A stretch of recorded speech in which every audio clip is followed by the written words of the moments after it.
Selamat datang kembali. Kita hari ini mau menelaah lebih dalam bab 10 dari buku The Communication Problem Solver. Penulisnya Nanette Rundle Carroll.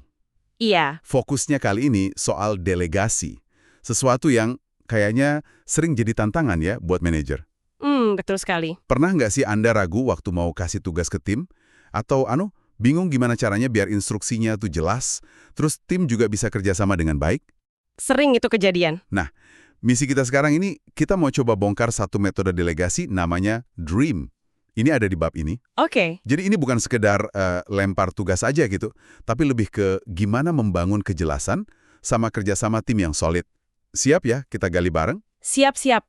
Yang menarik di sini gini, Carol ini melihat delegasi itu bukan cuma soal efisiensi, bukan cuma biar kerjaan cepat beres. Oh, bukan cuma itu ya? Bukan, tapi juga soal gimana kita ngembangin tim sama membangun kepercayaan. Nah, metode DREAM ini kasih kerangka kerja yang menurut saya praktis banget.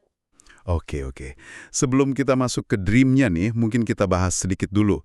Kenapa sih delegasi itu penting banget? Penting lah. Buku ini bilang, ini bukan cuma bagi-bagi beban kerja, ya kan? Tapi juga kesempatan buat ngembangin skill tim Anda, kasih mereka kesempatan buat unjuk gigi lah istilahnya. Nah, itu dia. Sekaligus, ya waktu kita sebagai manajer jadi lebih lega buat mikirin hal-hal strategis. Betul.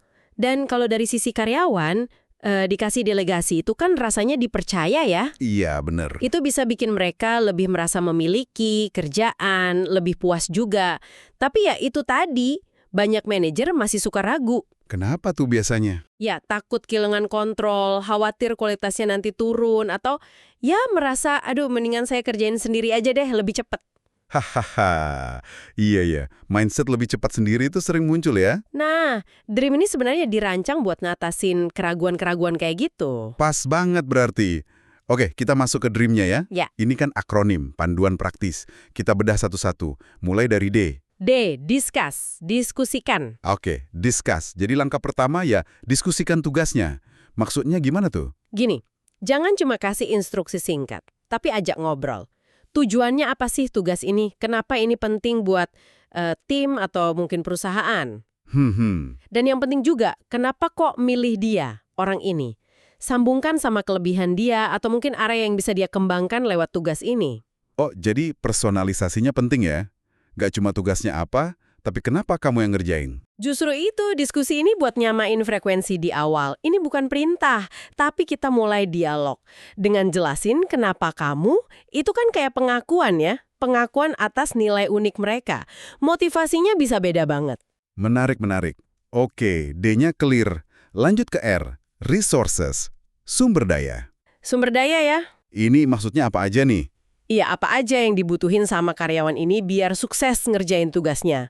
Mungkin akses ke info tertentu, Anggaran mungkin? bisa jadi anggaran, alat kerja, atau jangan-jangan butuh bantuan orang lain dari tim lain. Oke. Pastikan mereka tahu apa aja senjata yang ada buat mereka dan gimana cara dapetin atau pakainya. Termasuk juga gimana kita sebagai manajer akan kasih dukungan.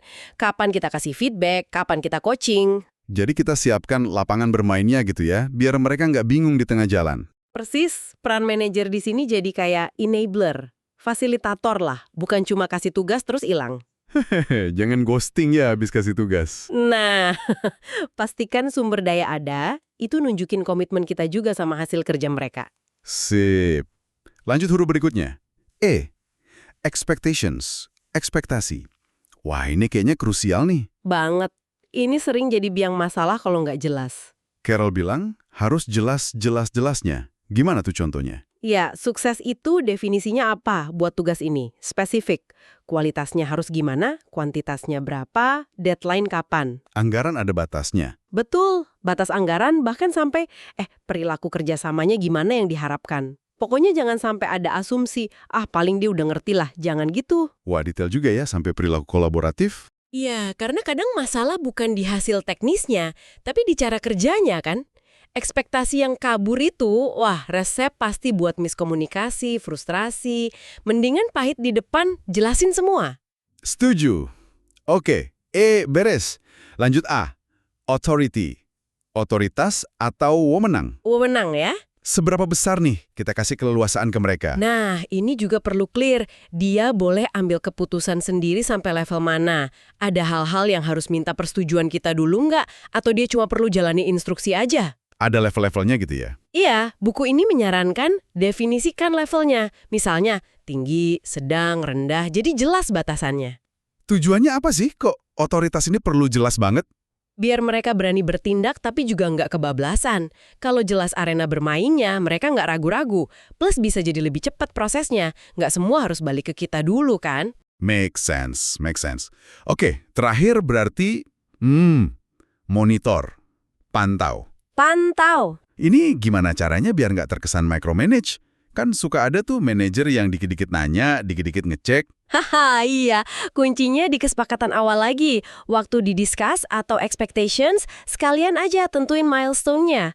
Titik-titik pengecekan pentingnya, kapan aja. Oh, jadi dijadwalin gitu ya? Betul. Terus sepakati juga cara laporannya gimana yang enak. Mau ngobrol singkat aja, mau lewat email, atau update di project management tools kalau pakai. Jadi pemantauannya itu terstruktur bukan dadakan atau interogasi ya? Justru itu, kalau terjadwal dan disepakati, ini malah bangun akuntabilitas bareng.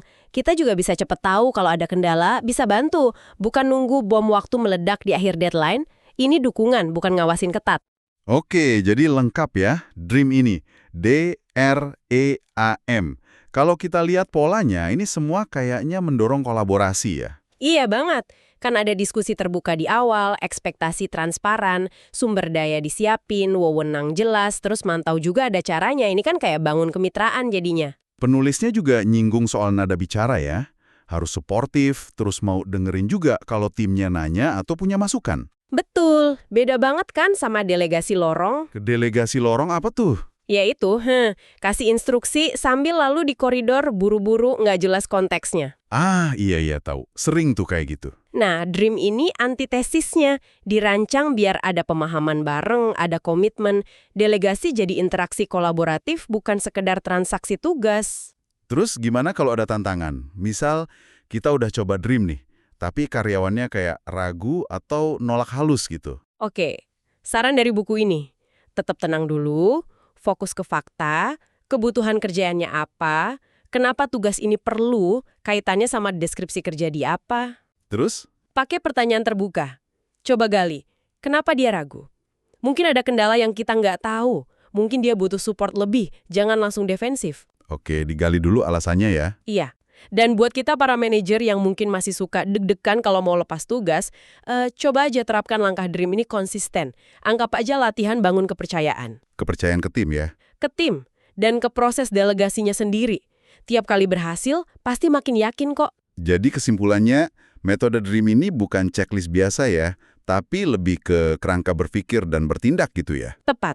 Kerangka buat delegasi yang efektif, yang memastikan kejelasan, sekaligus memperkuat kolaborasi tim. Intinya kan memberdayakan orang biar sukses. Dan kalau mereka sukses, tim kita makin kuat, kerjaan kita juga lebih ringan buat fokus yang lebih besar. Nah, itu dia. Ingat, delegasi itu investasi. Investasi ke aset paling penting, orang-orang kita. Bikin tim jadi lebih tangguh, lebih bisa diandalkan. Oke, ini ada satu pemikiran terakhir nih buat Anda renungkan. Waktu Anda mendelegasikan tugas, seberapa sering sih Anda secara sadar juga mendelegasikan kepercayaan? Pertanyaan bagus itu. Dan gimana kira-kira kerangka DREAM ini bisa bantu Anda untuk melakukan itu? Mendelegasikan kepercayaan secara lebih konsisten dan lebih terasa dampaknya. Coba direnungkan ya. Sampai jumpa di Telaah Mendalam kita berikutnya.